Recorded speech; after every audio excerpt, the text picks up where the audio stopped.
Hey ladies, this is gonna be a special, video blog of our Still Chosen newsletter.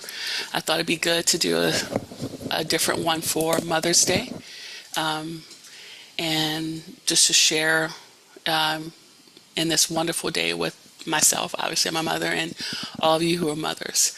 I want to dedicate this video blog to all the mothers who have gone before us, or the ones who are older than us, who have gone through this rite of passage, as they say, of menopause. And I want to pause for a minute, and I want to dedicate, you probably guys can't see this, this episode, or not episode, but this video blog to my mother, who's Hazel, the one standing up, my great-grandmother who's no longer with us, also Hazel, and my grandmother, Hilda.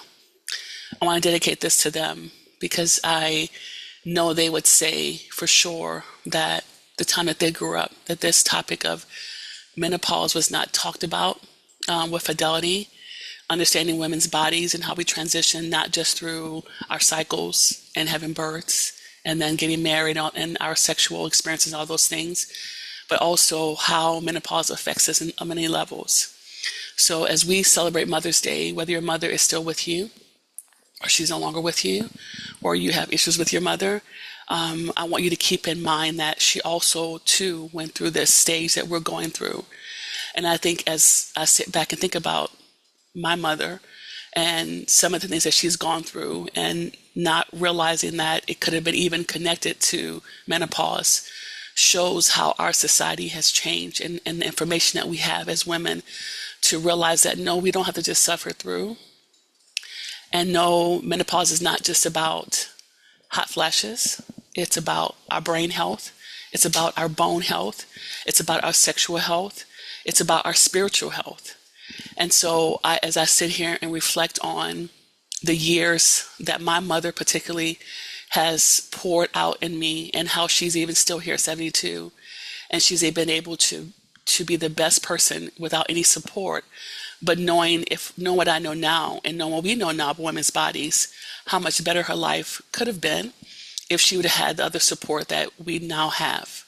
So this blog is really a personal testimony, or a personal affirmation to all the mothers and who've gone before us, and all the daughters who've come in behind us, to remind ourselves we're not just mothers. We're not just wives. We're not just lovers for those who are married. We are created in the image of God. And therefore, if we're image bearers, we have the right to take care of ourselves in the best way that's going to give us the best life until the Lord calls us home. So I want to wish you a happy Mother's Day. And I also want to speak an opposite, blessing over you.